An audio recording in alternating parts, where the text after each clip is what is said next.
मैं आपको मक्का की एक भयानक सुंदर महिला की घटना सुनाने जा रहा हूँ, जिसे स्वयं इब्लीस शैतान भी डरता था।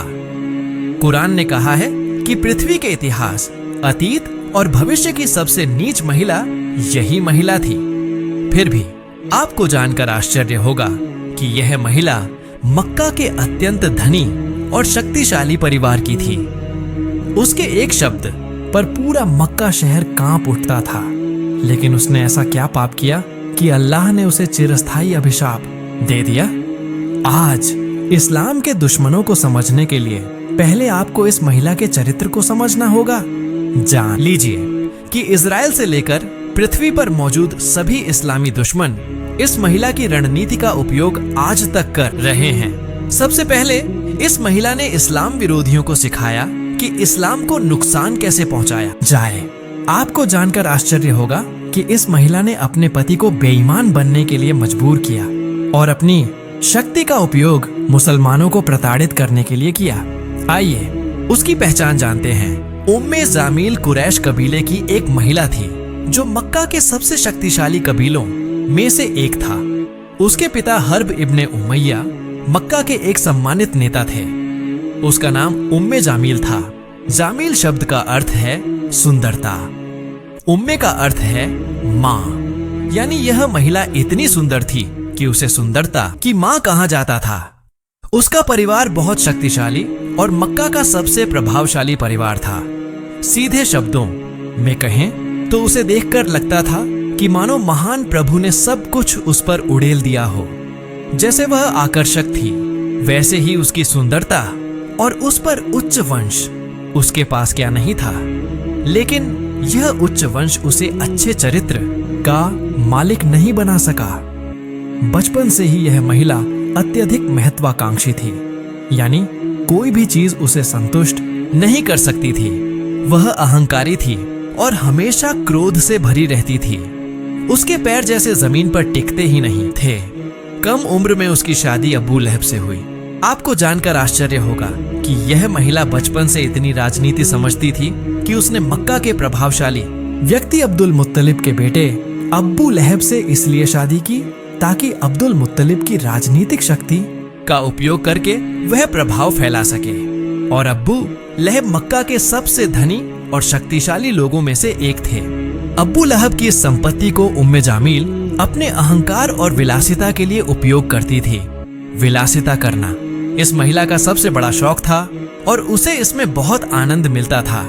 यह महिला समाज में अपनी तीखी जुबान के कारण बहुत प्रसिद्ध थी, यानी उसकी सुंदरता, गुण और वंश की मर्यादा से ऊपर जिस हथियार से लोग डरते थे वह थी उसकी जुबान की ताकत। वह ऐसी महिला नहीं थी जो केवल अपने पति की संपत्ति पर निर्भर रहती थी। वह अपने आसपास की महिलाओं को भी प्रभावित करती थी। वह महिलाओं को सिखाती थी कि अपने पतियों की संपत्ति को कैसे हथियाया जाए और उसे अपने स्वार्थ के लिए उपयोग करके उड़ाया जाए। आपको जानकर आश्चर्य होगा कि उस समय काफिर और मूर्ति पूजक भी अपनी पत्नियों को उम्मे जामील से दूर रखने की कोशिश करते थे, क्योंकि अगर उम्मे जामील की महत्वाकांक्षा उनकी पत्नियों में फैल जाती तो उन पत्नियों का भरण पोषण पतियों के लिए मुश्किल हो जाता। लेकिन उम्मे जामील में अपनी शक्ति और अहंकार खोने का डर हमेशा बना रहता था। इसका कारण यह था कि वह मानती थी कि आज वह समाज में जिस मर्यादा में है वह उसके ससुराल और मायके की शक्ति के कारण है। वह नहीं चाहती थी कि यह किसी भी तरह से कम हो। जब मक्का के अधिकांश लोग व्यापार में व्यस्त थे, तब कुछ लोग अपने कबीले की मर्यादा की रक्षा के प्रति अधिक सतर्क थे। उम्मे जामील अपने कबीले और अपने पति की मर्यादा की रक्षा के प्रति अत्यंत सजग थी। उसके लिए सबसे महत्वपूर्ण था कुरैश का नेतृत्व, खासकर उमैया परिवार। लेकिन एक दिन मक्का में एक विश्व हैरान करने वाली खबर फैल गई कि मुहम्मदुर रसूलुल्लाह सल्लल्लाहु अलैहि वसल्लम, जो पिछले 40 वर्षों से सभी लोगों के पसंदीदा व्यक्ति थे, सत्यवादिता, अमानतदारी, शिष्ट व्यवहार, नम्रता, कोमलता और हर क्षेत्र में सर्वश्रेष्ठ, उन्होंने अचानक एक अजीब घोषणा कर दी कि वह अल्लाह के रसूल हैं। उम्मे जामील के लिए यह एक महाविपत्ति की तरह था, क्योंकि वह पहले से ही मोहम्मदुर रसूलुल्लाह के बारे में बहुत संदिग्ध थी। उसका मानना था कि जिस तरह यह व्यक्ति अपने व्यवहार के माध्यम से लोगों में लोकप्रिय हो रहा है, वह कभी न कभी उसके पति पर प्रभुत्व जमा लेगा। वह नबी मोहम्मद सल्लल्लाहु अलैहि वसल्लम के वंश के बारे में बहुत अच्छी तरह जानती थी।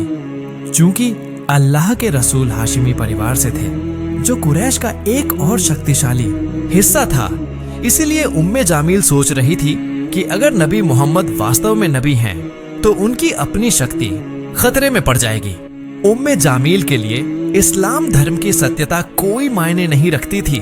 उसकी चिंता यह थी कि अगर मोहम्मद वास्तव में नबी हैं, तो उनका नियंत्रण खत्म हो जाएगा, सारा नियंत्रण मोहम्मद के पास चला जाएगा।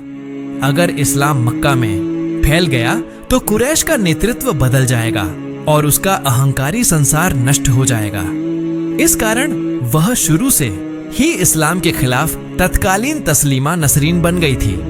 उसके पति अब्बू लहब ने पहले से ही नबी मोहम्मद सल्लल्लाहु अलैहि वसल्लम का विरोध शुरू कर दिया था, लेकिन उम्मे जामील ने इस घृणा को और गहरे स्तर पर ले गई। उसने अपने सबसे शक्तिशाली हथियार, अपनी जुबान का उपयोग किया। प्रिय दर्शकों, आपको जानकर आश्चर्य होगा कि उस समय के इतिहासकारों ने कहा है कि पृथ्वी पर सबसे भयानक और शक्तिशाली हथियार थी उम्मे जामील की जुबान। अल्लाह ने उसे जो वाक्पटुता और उपस्थित बुद्धि दी थी, उसने इसका उपयोग इस्लाम के खिलाफ किया। नाउजुबिल्लाह।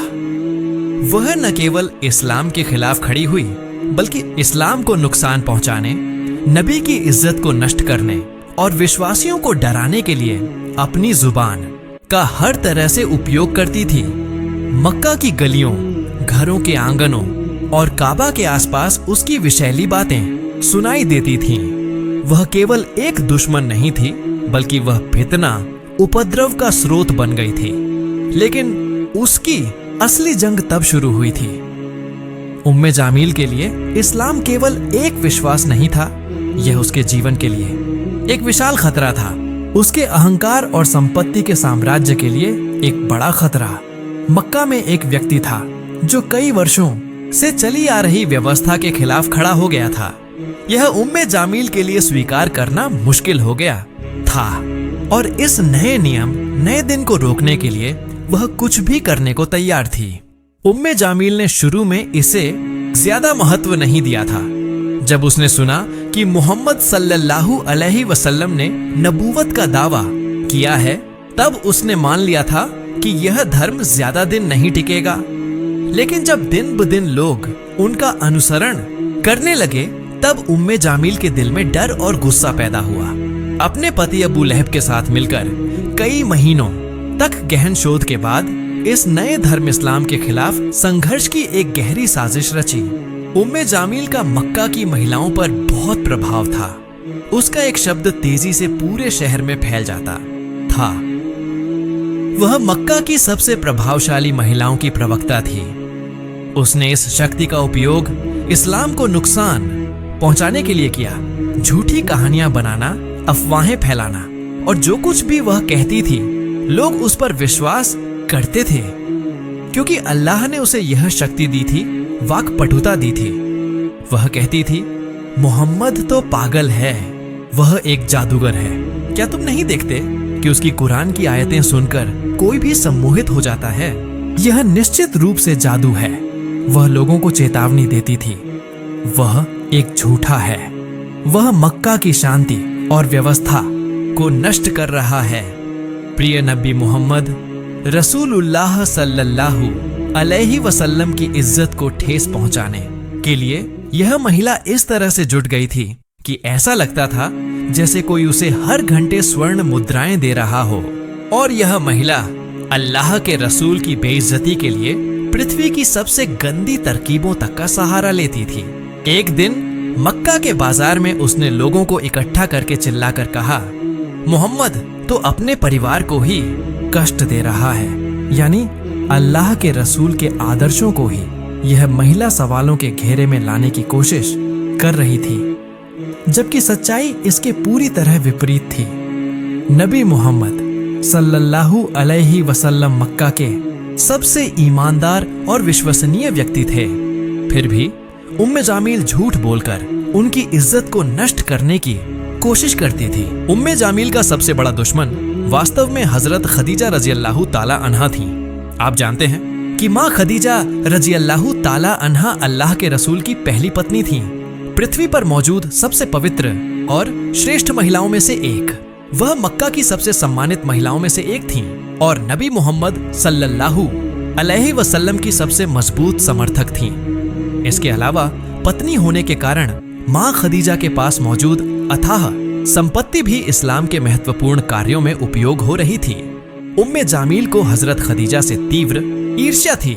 हालांकि उम्मे जामिल की सुंदरता और यौवन खदीजा से किसी भी तरह कम नहीं था, लेकिन खदीजा की व्यक्तिगत संपत्ति, व्यावसायिक सफलता और लोगों के बीच उनकी इज्जत उम्मे जामिल की ईर्ष्या का कारण थी। वह खदीजा का इतना मजाक उड़ाती थी कि मक्का की महिलाओं को उनके खिलाफ भड़काती थी और उन्हें अकेला करने की कोशिश करती थी। हालांकि इससे ज्यादा कुछ हासिल नहीं हो पाता था, क्योंकि मक्का की महिलाएं खदीजा को दिल से प्यार करती थीं, लेकिन वह जो कुछ भी करती थी, हजरत खदीजा रजी अल्लाह ताला अन्हा शांत और सम्मानजनक व्यवहार के साथ सब कुछ संभाल लेती थीं। इसीलिए उम्मे जामिल ने हजरत खदीजा को निशाना बनाकर इस्लाम के प्रति अपनी घृणा व्यक्त करना शुरू कर दिया। इतना ही नहीं, जो महिलाएं माँ खदीजा के साथ व्यापारिक कामों के लिए मिलती थीं, उनके पास जाकर उम्मे जामिल धमकी देती थी। वह कहती थी, अगर तुम उनके साथ मिलना जुलना जारी रखोगी तो हम तुम्हें समाज से अलग कर देंगे। लेकिन हजरत खदीजा रजी अल्लाह ताला अन्हा ने धैर्य और दृढ़ता के साथ इन झूठों का सामना किया। उनके दिल में पृथ्वी के सबसे श्रेष्ठ इंसान के लिए इतना प्यार था कि वह उम्मे जामिल के गुस्से से सैकड़ों गुना बड़ा था। उम्मे जामिल केवल बातों तक सीमित नहीं रही, बल्कि उसने इस्लाम के प्रसार को रोकने के लिए वास्तव में पूरी कोशिश की। वह नए मुसलमानों को डराने की योजना बनाती थी ताकि वे इस्लाम छोड़ने के लिए मजबूर हो जाएं। वह कुरैश नेताओं को मुसलमानों पर अत्याचार बढ़ाने के लिए उकसाती थी। नबी मोहम्मद सल्लल्लाहु अलैहि वसल्लम के रास्ते में वह पत्थर और कांटे बिछा देती थी ताकि वह घायल हो जाए। वह लोगों को मुसलमानों के व्यापार और सामाजिक जीवन से अलग करने के लिए प्रोत्साहित करती थी। एक दिन काबा के पास जब नबी मोहम्मद सल्लल्लाहु अलैहि वसल्लम नमाज अदा कर रहे थे, अब्बू लहब और उम्मे जामिल ने अपने लोगों को आदेश दिया कि नबी पर गंदगी और कचरा फेंका जाए। लेकिन जितना भी वे कोशिश करते, मुसलमानों की संख्या दिन ब दिन बढ़ती ही जा रही थी। इससे उम्मे जामिल और भी क्रोधित हो उठी। उसके लिए झूठ और बदनामी फैलाने का तरीका पर्याप्त नहीं लग रहा था। उसने नबी मोहम्मद सल्लल्लाहु अलैहि वसल्लम की हत्या की योजना तक बनानी शुरू कर दी। अब्बू लहब और उम्मे जामिल जैसे जैसे इस्लाम फैलता गया, मुसलमानों के खिलाफ उतने ही हिंसक होते गए। लेकिन वे चाहे जितनी कोशिश कर लें, अल्लाह की सच्चाई की जीत निश्चित थी। सूरह लहब अब्बू लहब और उसकी पत्नी के लिए अल्लाह की ओर से स्पष्ट अभिशाप था। जब यह सूरह अवतरित हुई, तब उम्मे जामिल और अब्बू लहब का भाग्य तय हो गया। एक दिन नबी मोहम्मद सल्लल्लाहु अलैहि वसल्लम साफा पहाड़ी पर खड़े होकर कुरैश लोगों को बुलाए और कहा, ऐ कुरैश लोगों, अगर मैं तुम्हें कहूं कि इस पहाड़ी के पीछे एक सेना तुम पर हमला करने के लिए तैयार है, तो क्या तुम मेरा विश्वास करोगे?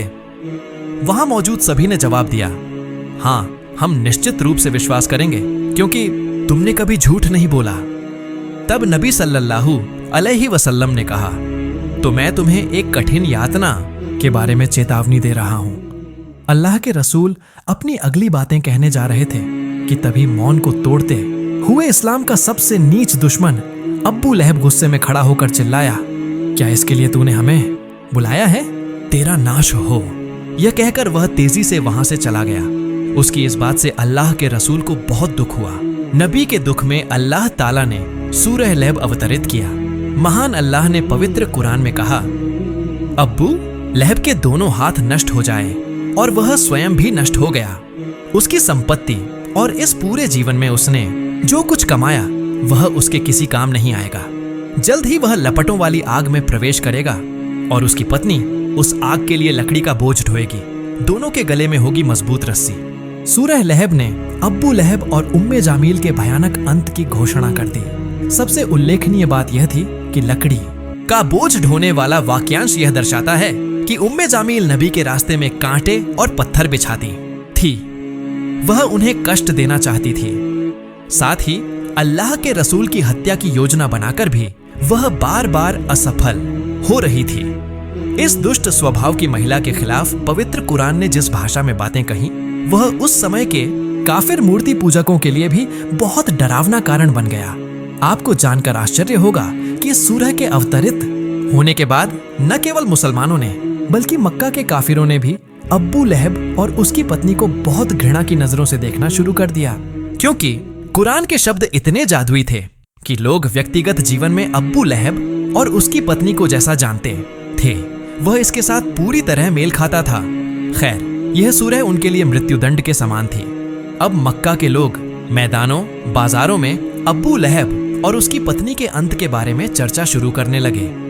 पवित्र कुरान में उनके बारे में सूरह आने के बाद कुरैश नेता भी जब मजाक उड़ाने लगे तो एक दिन उम्मे जामील ने एक बड़ा पत्थर हाथ में लेकर नबी मोहम्मद सल्लल्लाहु अलैहि वसल्लम की हत्या के इरादे से निकल पड़ी और कहा, आज मेरी मृत्यु हो जाए तब भी मैं मोहम्मद को खत्म करके ही रहूंगी। वह मस्जिदुल हरम गई, यह सोचकर कि नबी सल्लल्लाहु अलैहि वसल्लम वहीं मिलेंगे जहां अल्लाह के रसूल बैठते थे। वहां पहुंचकर उसने सामने हजरत अब्बू बकर को पाया और अब्बू बकर रज़ियल्लाहु के सामने मोहम्मद सल्लल्लाहु अलैहि वसल्लम को संबोधित करते हुए चिल्लाकर कहा, तेरा दोस्त कहाँ है? मैं इस पत्थर से उसका सिर कुचलकर उसे खत्म करने आई हूँ। वही है जो अपने झूठे जादू से हमारे बीच अशांति पैदा कर रहा है। उस सारी अशांति का मूल हजरत अब्बू बकर रज़ियल्लाहु शांतिपूर्वक उसकी ओर देखते रहे। आपको जानकर आश्चर्य होगा कि अब्बू बकर के पास अल्लाह के रसूल खड़े होकर उम्मे जामील को देख रहे थे। फिर भी उम्मे जामील की आंखों में अल्लाह के रसूल दिखाई नहीं दे रहे थे, क्योंकि उस पल में जिब्राइल अलैहिस्सलाम ने अल्लाह के रसूल को उम्मे जामील की आंखों के सामने अदृश्य कर रखा था। सुभान अल्लाह! उम्मे जामील गुस्से में फट पड़ी और अपने हाथ में लिया पत्थर फेंककर गंदी बातें कहते हुए वहां से तेजी से चली गई। उम्मे जामील सूरह लहब को किसी भी तरह बर्दाश्त नहीं कर पाई, क्योंकि सूरह लहब इतना वास्तविक और पूर्ण था कि न केवल मुसलमानों के बीच बल्कि काफिर मूर्ति पूजकों के बीच भी यह सूरह बहुत लोकप्रिय हो गया था, जो वास्तव में उम्मे जामील और अब्बू लहब की नीति और नैतिकता को पसंद नहीं करते थे। लेकिन अब्बू बकर के सामने अल्लाह के रसूल के खिलाफ जो गंदी बातें उम्मे जामील ने कही थीं, उसी से उसके ऊपर अभिशाप का खड्ग और भी भयानक हो गया था और उम्मे जामील भी अप्रतिरोध्य हो गई थी। आपको जानकर आश्चर्य होगा कि अल्लाह के रसूल और माँ खदीजा सहित पूरे मुस्लिम समुदाय को 3 साल तक पूरे मक्का वासियों द्वारा बहिष्कार करने के लिए सबसे ज्यादा प्रचार और सामाजिक भूमिका उम्मे जामील और उसके पति अब्बू लहब ने निभाई थी। यह ऐसा था जैसे इस्लाम के विनाश के यज्ञ में उन्होंने अपने जीवन को बलिदान करने की प्रतिज्ञा कर ली हो। जब अल्लाह ने सूरह लहब के माध्यम से स्पष्ट कर दिया कि अब्बू लहब जहन्नम की चिरस्थायी सजा का सामना करेगा, तब अब्बू लहब पागल हो गया था। इसके बाद ही अल्लाह के रसूल और पूरे मुस्लिम समुदाय को 3 साल तक कठिन संकट में डाल दिया गया। अब्बू लहब और उसकी पत्नी ने अपनी तीखी जुबान का उपयोग करके ऐसा किया और इसके परिणाम स्वरूप अल्लाह के रसूल को इतना कष्ट हुआ कि मात्र 3 साल बाद अब्बू लहब पर एक भयानक सांसारिक अपमान और गजब आया। एक घातक बीमारी उसके शरीर में फैल गई। इतिहासकारों का दावा है कि उस समय इस बीमारी से इतना डर था कि इसे संक्रामक माना जाता था और ऐसे मरीज के 20 हाथ के दायरे में कोई भी नहीं आता था। यहाँ तक कि कुरैश के लोग भी उसे छोड़ गए थे। एक समय पर अब्बू लहब अकेला और असहाय हो गया था। अपने पति की असहायता और तीव्र कष्ट को देखकर उम्मे जामील ने कहा, मैं अपने पति से प्यार करती हूँ, अगर मरना है तो साथ में मरेंगे। मैं अपने पति की सेवा करूंगी। इस तरह लगभग 2 से 3 महीने तक सेवा करने के बाद जब अब्बू लहब के शरीर से तीव्र दुर्गंध आने लगी तो उम्मे जामील भी मजबूरन अपने पति को अकेला छोड़कर चली गई। उम्मे जामील के जाने के 2 दिन बाद अब्बू लहब का सड़ा हुआ शरीर धीरे धीरे मृत्यु के मुंह में चला गया और मरने के मात्र 6 घंटे के भीतर उसके शरीर से तीव्र दुर्गंध निकलने लगी। कोई भी उसे दफनाना नहीं चाहता था। इसके बाद उम्मे जामील ने कुछ स्वर्ण मुद्राएं देकर गरीब लोगों को किराए पर लिया और उसकी लाश को हटाने के लिए कहा। फिर उन्होंने उस लाश को एक गड्ढे में फेंक दिया और दूर से पत्थरों से ढक दिया। इस तरह इस पृथ्वी पर अब्बू लहब की मर्यादा और अहंकार का भयानक अंत हुआ। अब्बू लहब की मृत्यु के बाद उम्मे जामील बहुत अकेली हो गई। वह शक्तिशाली और अहंकारी महिला जो कभी सोचती थी कि सब कुछ उसके नियंत्रण में है, अचानक कमजोर और असहाय हो गई। मक्का के लोग उसके बारे में फुसफुसाते हुए कहते थे कि सूरह लहब की बातें सत्य साबित हो गई हैं। अल्लाह का अभिशाप उस पर और उसके पति पर उतर आया है। लेकिन उम्मे जामील ने अपनी नियति को स्वीकार करने से इनकार कर दिया। वह मक्का की सड़कों पर घूम घूम कर मुसलमानों के खिलाफ गुस्सा और घृणा की बातें करती रही। लेकिन समय के साथ उसका दिमाग विकृत हो गया।